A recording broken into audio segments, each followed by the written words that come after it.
Gujarat ફર્સ્ટનું buzzer વાગી ચૂક્યું છે। ભાવનગરમાં નકલી દારૂ પીવાથી 3 લોકોના મોતનો મામલો।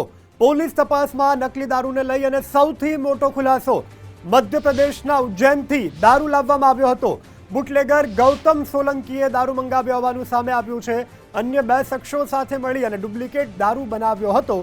મુકેશ અને અન્ય એક શખ્સ સાથે મળી નકલી દારૂ બનાવ્યો। નકલી દારૂની 250 બોટલો બનાવી દેશી દારૂમાં ભેળવ્યો હતો। દારૂ સપ્લાય કરનાર બુટલેગરના ઘરે પણ તપાસ। પોલીસે બુટલેગરના ઘરેથી દારૂની 150થી વધુ બોટલો જપ્ત કરી છે। બુટલેગર દ્વારા સપ્લાય કરેલો દારૂ પીનાર લોકોની તપાસ ચાલુ। આ મુદ્દે સંવાદદાતા કૃણાલ આપણી સાથે લાઈવ જોડાઈ ગયા છે। કૃણાલ, જે રીતે તપાસમાં તથ્યો સત્યો સામે આવી રહ્યા છે, આ અંગે કઈ કઈ વિગતો વિશેષ પ્રાપ્ત થઈ રહી છે અને કેવા પ્રકારની કાર્યવાહી?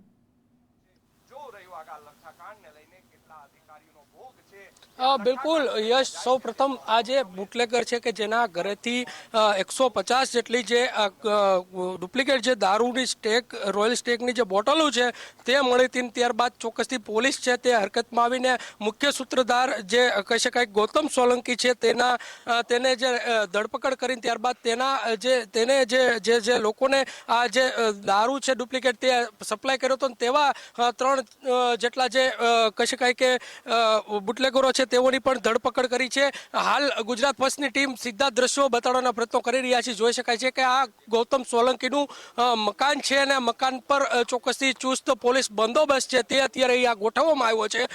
ખાસ કરીને સૂત્રો પાસેથી મળતી માહિતી અનુસાર એસએમસીની જે ટીમ છે તેના દ્વારા જે છે તે તપાસ હાથ ધરવામાં આવી છે। હાલ આ જે તેમના ઘરેથી ઇથિલિન જે કેમિકલ છે તે પણ બરામદ કરવામાં આવ્યું છે। બીજી તરફની વાત કરીએ તો આ જે ગૌતમ સોલંકી છે તેઓને તપાસ અર્થે બોટાદ નું કનેક્શન સામે આવે છે ને આ જે ઇથિલિનનો જે જથ્થો છે તે ત્યાંથી લાવીને તેમાં મેળવી અને આ ડુપ્લિકેટ દારૂ બનાવ્યા હોવાના જે સમાચાર છે તે પણ સામે આવ્યા છે। બીજી તરફની જો વાત કરીએ તો આ ગૌતમ સોલંકી છે તેઓને બોટાદ જે બરવાળા છે ત્યાં આગળ તેઓને તપાસ માટે લઈ જવામાં આવ્યો છે। બીજી તરફની જો વાત કરીએ તો હાલ જે પ્રમાણે પોલીસ છે એસએમસીની ટીમ છે તેના દ્વારા જે તપાસ છે તે અત્યારે હાલ ધરવામાં આવી છે। જી કૃણાલ, જોડાયા, જાણકારી આપી તે બદલ આભાર। તો હાલ તો મુકેશ અને અન્ય એક શખ્સની સાથે મળી નકલી દારૂ બનાવ્યા હોવાની પ્રાથમિક જાણકારી પ્રાપ્ત થઈ રહી છે।